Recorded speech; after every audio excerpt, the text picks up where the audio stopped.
Chicago Bears fans, welcome back. Hey, topic for the day. Will Justin Fields have a Trevor Lawrence type jump in year 3? Y'all know we're going to talk about it. Hear these voicemails from the fans. And then y'all already know, you got to hear his music first, though. Now tuned in to Chicago Bears Central, your number one place for all Chicago Bears news and content. All right, welcome back to another episode of Chicago Bears Central. You got me, Bobby. I'm with C-Dub. How you doing, my guy? I'm feeling great. What's the word, nephew? What's the word? Hey, for all those tuning in, make sure you hit the like button, subscribe to the channel, and hit that notification bell. So every time we drop, you'll be one of the first ones to know, coming from the number one spot for all your Chicago Bears content. All right, C-Dub. We're talking about Trevor Lawrence before we get into the voicemail from the fans. Look, the question of the day is, will Justin Fields have a Trevor Lawrence type jump going into year 3? When Trevor Lawrence was being coached by Urban Meyer and his freaky ass, Trevor Lawrence gave us 59% completion percentage, about 3,600 yards, 12 touchdowns, 17 interceptions. They had an overhaul, got Doug Peterson up in there. Trevor Lawrence jumped up to 66 completion percentage, gave you 4,100 yards, 25 touchdowns, and 8 interceptions. Do you think Justin Fields will have that type of jump going into year 3? Absolutely. And I would throw in that Justin Fields is a little ahead of Trevor Lawrence. Oh, You said Trevor Lawrence threw for 12 touchdowns and 17 interceptions. yep, in 2021. He upped that in 2022. Too. Yeah. So and so we could just we're gonna compare this season and that first season that he had Urban Meyer. So last season, Justin Fields, he's 17 and 11. Yep. He didn't have a negative touchdown to interception rating. You know what I'm saying? It was actually pretty I'll give him mediocre, a little bit above mediocre. So let's see what he does when he has weapons all over the field. A great group of running backs. I think he had a great group of running backs last year. And most importantly, a repaired offensive line. It's yet to see if this line is up to the task, but I think they are. So I definitely think he is a little bit ahead of Trevor Lawrence. I think Trevor Lawrence is a great quarterback, is a very good quarterback, and I think that Justin Fields will surpass him. Oh, I ain't mad at you. I think just real quick before we get into, the main part of this, I think that Justin Fields definitely about to go ahead and silence some of those haters, but obviously you still know it's going to be some haters out there. But like what we've been saying the entire offseason, we all for it. We keeping receipts over here on Chicago Bears Central. Oh, yeah. The fans are right on board with us. Our family, y'all more than fans to us. Y'all our family. Our family is pretty much right on board. We got Book, who been keeping receipts. We got other guys that's been keeping receipts as well. But I know Book, every time he come on, we got receipts. Hayes, Bobby, and C-Dub, we got receipts. I'm keeping them. So I'm right with it, right with our family. We keeping those receipts. Now, enough for us. Y'all already know. This is the mailbag episode. So we going into the voicemail bag to hear the thoughts from our family members. We gonna get right into it. This first one up is from Grego. What's up, Chicago Bears Central? It's your boy Grego. Hey, man, I can't say it enough. I love you guys. Y'all some cold-hearted ass brothers when it comes to this Bears talk and this analysis. Man, I'm listening to you guys right now. I'm listening to your broadcast. I'm gonna say this early Saturday morning. I don't know when it's gonna air. If you get the voicemail, but listen. I'm calling for one particular take, the conversation that you guys are having about Trevor Lawrence and Justin Fields. Absolutely, that's going to be the one. They are linked forever because number one, you got to understand they've been competing since high school, and at every level, Justin Fields is whooping Trevor Lawrence's ass as far as lining up quarterback to quarterback in all levels. Remember, arguably Justin Fields' best game as a college player was against Trevor Lawrence and Clemson when he was hurt and he balled out. That's the game that I actually became believe in Justin Fields. Now, I'm gonna tell you, I'm a Wolverine, Michigan Wolverine fan from birth. So y'all know I have no love for the Ohio State players because I always thought that they were overrated, particularly the quarterback. Um, Great athletes in some regard, but not great quarterbacks. Justin Fields changed my mind because on the best stage, he outplayed. He did everything that you expect from a quarterback. I'm talking about reading. He broke down that highly rated Clemson defense at that time. So, and I think that you got a lot of players at NFL that were on that defense. They were considered at least top 10 defense in college at that time. So 100% they're gonna be lame. And we're gonna go back and rate Trevor Lawrence's trajectory right now. We gotta understand Trevor Lawrence probably got one of the best, as a head coach, best offensive minds when it comes to quarterback whispering when they got Doug Peterson. You gotta understand what Doug Peterson has done, what Doug Peterson was doing with Jalen Hurts before he got fired. Remember, he was basically slowly bringing Jalen Hurts over and above Carson Wentz. But Carson Wentz's rookie year, that's when Carson Wentz was the man. That was all under Doug. All right, Grego, you got cut off there. It's a 3-minute time limit for the voicemail, but we definitely heard a little bit of what you had to say. Unc, what's your reaction to Grego? Him saying that these two guys are linked forever and so much more. Yeah, it might be the case. It's certain quarterbacks when you go through the years of the National Football League that are pretty much linked forever. You could go from Tom Brady to Peyton Manning, that you could probably say they link forever. Probably John Elway, Dan Marino, they probably link forever. And I think these two guys are linked forever. I think Justin Fields got the head. He always got the better of Trevor Lawrence. Let's just look at this. It's one key stat. I say that Trevor Lawrence had the better year last year. That's easily stated. Right. But this is the only reason. This number one stat right here where he's going to have a better chance than Justin Fields, and that's how many times sacked. Yep. Trevor Lawrence has been sacked. Last year was only sacked 27 times. You know how many times Justin Fields was sacked? Like 55 times. 55 times. Then when you look at his rushing yards, 1,143 yards. Trevor only 291. I know that ain't really what you got nothing to do with quarterbacking, but you could clearly see that one guy's running for his life, getting sacked 55 times, and one is comfortable in the pocket, only getting sacked 27 times. So let the playing field even. Let's see if this offensive line is stand packed and strong and keeps our quarterback upright and get us down to that 27 sack range, 30 sack range, and then let's compare numbers. But I agree with you, Big Dog. Thanks for the shout out, because that was a great take we had last Saturday. He was listening to the show, nephew. On the real, definitely, man. We love when these guys and these ladies come in and show love. Ladies, we want to hear from y'all too, by the way. Shay. Come on, Miss Taylor. Where you at? Miss Taylor, where you at? Where you at? But on the Grego, he talked about that last time that Justin Fields and Trevor Lawrence played. That was in the Sugar Bowl.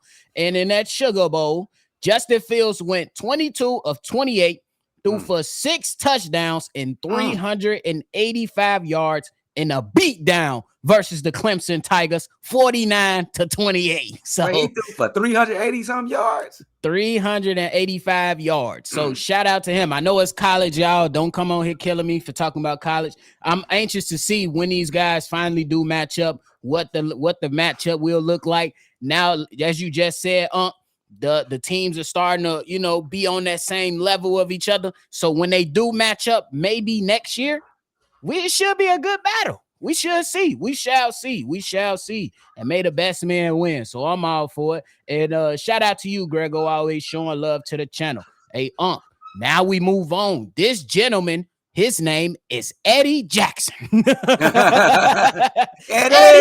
I was like, E-Jack. damn, this number 4. This number 4 on the It Bears. is E-Jack. For real. But he left 2 messages. Eddie, we're not gonna play both of them. I'm gonna play the one that you left talking about Cole Kmet, and then mention some of the other points from the other voicemail that does not get played. So here's your voicemail, Eddie Jackson.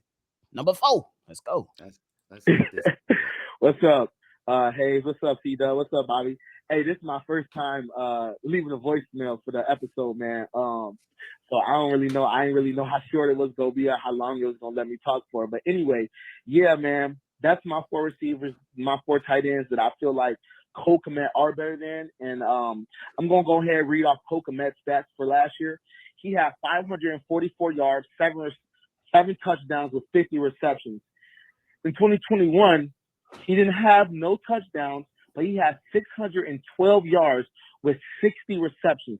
Mind you not, we are a run-heavy offense, and this man has still been able to get 500 receiving yards in the last 2 seasons and over 50+ receptions. I just want to know how y'all feel about that, man. Hopefully I hear from y'all. Like you always say. Oh, one more thing, man. Look, I'm gonna send a text message to the line too, man. I want to see this up there, man. I'm in Vernon Hills, so I run into a lot of Chicago Bears athletes. I ran into Tyree Cohen. I ran into David Montgomery his rookie year. But recently I was at Dave & Buster's in Vernon Hills, and I actually ran into Javon Dexter. Man, he is huge. I'm going to send you a picture to the line, though, man. And like y'all always like to end the episodes with, Chi-Town up, Bear down.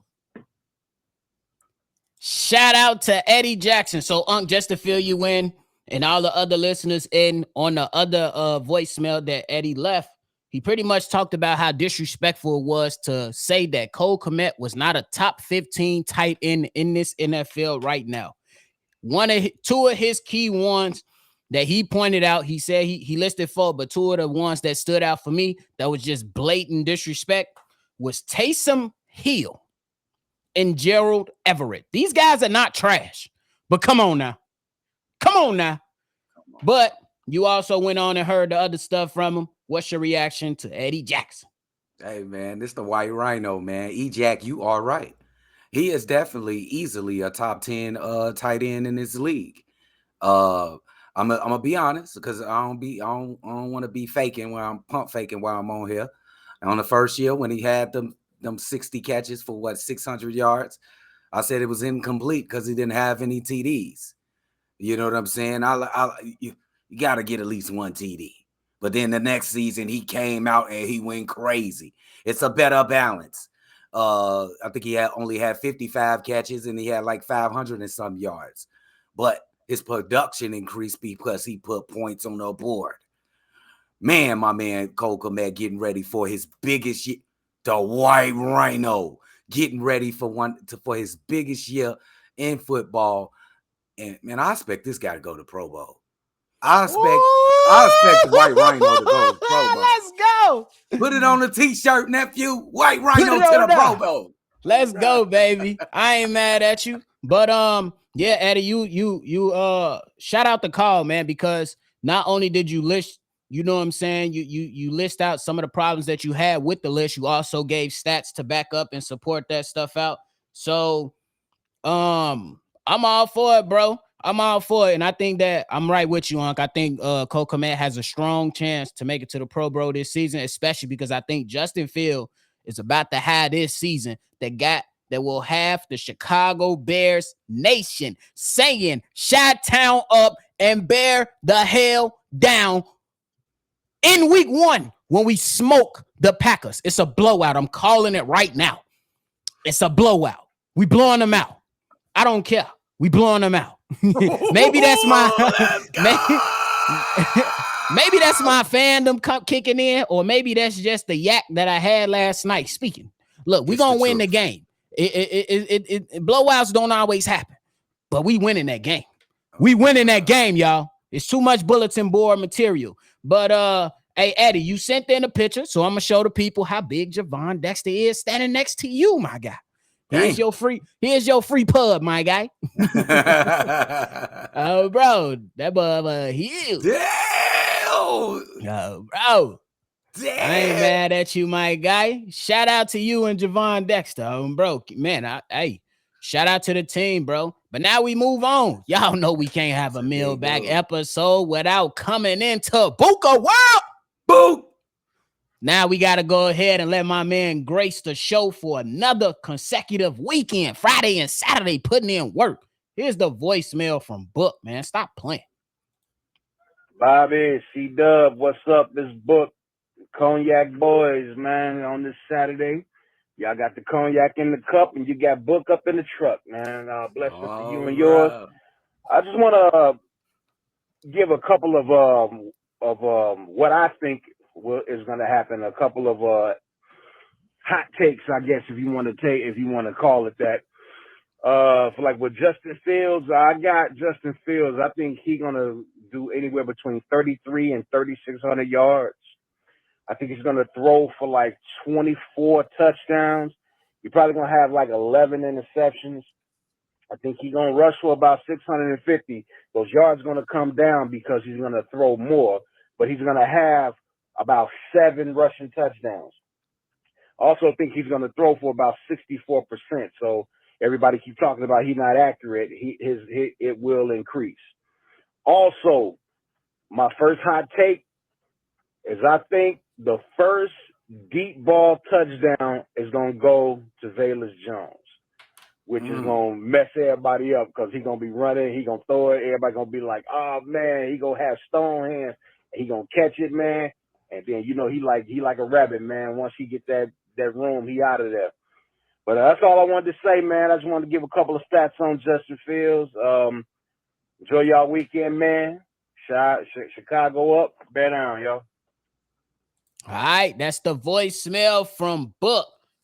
He said that Justin Fields will have it between 3,300 yards and 3,600 yards, passing 24 touchdowns, 11 interceptions, 7 rushing touchdowns. What you think about that from Book? Hey, man, that's kind of on the lines of what I said last Sunday. I said 3,200 yards, 30 touchdowns, and under 10 interceptions, and probably about 10 rushing touchdowns for Justin Fields. That sounds about right there. He also, what did he say at the end of that? I was going to get to that. Okay. Continue. I got you. Okay. But Justin Fields, I expect this to be I'm here now in the NFL. Y'all better pay attention. I think he had that last year, like put everybody on notice, but it was mainly with his feet. Let's just be honest. It was mainly with his feet. But if you was really looking, you can tell that he could definitely throw the ball around. You know what I'm saying? He just didn't have the protection or the weapons. But this time he has. We're going to assume that he has the protection. I think that he has the protection, but it's yet to be seen. And I must just say that he has the weapons now. Now, when it comes to that long ball, the first touch, you don't want me to answer that? Yeah, you want me to get down to that? You got to let me go. All right, go. I'm trying to hog all the questions. Go ahead. But Book, I think that you right on par, bro. I think those stats should be good. 24 touchdowns, 20, I think I said 25 touchdowns. So that'll be right on line with me. And I definitely don't think he'll be that high up in interceptions. I think if there will be an uptick in interceptions, is because he's throwing the ball more and taking more chances, trying to get into those tight windows that you know that's present in the NFL when you're trying to throw the ball. So now we can go ahead and get it right into it. Who gets the first deep ball touchdown? He got Velus. Who you got? All right, so when we talking deep ball touchdown, we talking 40 plus. Deep ball, 20 plus. Nah, 20 plus ain't no deep That's ball. A deep ball. That ain't a deep ball. 20 plus, you could go Cole Kmet. That could be a 20 plus touchdown. We talking about long. Come on, we old school. We talking about we're going 20. Like we'll just put a hard 30-yard pass at least. We just go hard. Go 40-yard touchdown. All right, go ahead. Touchdown, long ball touchdown. DJ Moore, bro. What way to kick off? You know what I'm saying? I'm saying that's happening in the first week. DJ Moore for the first long touchdown. Matter of fact, the first touchdown for the Chicago Bears offense is going to be DJ Moore, long pass, longer than 50 yards. 50? You want him chucking it 50 yards? Watch this. Mark my words. Mark my words, bro. Hey, I'm going to be on the live call. DJ Moore. 50 yards? Yes. 50 yards plus DJ Moore. Because nobody knows. We can have fun with it. I'm just putting my little, you know what I'm saying, my FanDuel on it. You feel? DJ Moore, 50-yard TD against the Green Bay Packers, first quarter. First quarter? Damn. I ain't mad at you, but I'm going Darnell Mooney, man. Easy. Right up the slot. Easy. Easy. He tried to show him some love, bro. He gonna score, nephew. He gonna score. He gonna get caught at the 10. He talking about he gonna get caught at the 10. But hey, but shout out to all the people that sent in that voicemail, man. It's always a great time with y'all. It's always fun doing this, you know what I'm saying, for the show and listening to our family get their thoughts on the Chicago Bears. But give your final thoughts, bro, so we can roll out. Hey man, this was a fun episode. Shout out to Book, Eddie Jackson, and what's my first guy name? Grego. We appreciate y'all. Y'all keep them coming, man. Booker, you gotta turn up. You're a little sick, man. Gotta turn up your energy, man. Hey, he said we got the yak up in a cup, and you got Book up in a truck. Stop playing, man.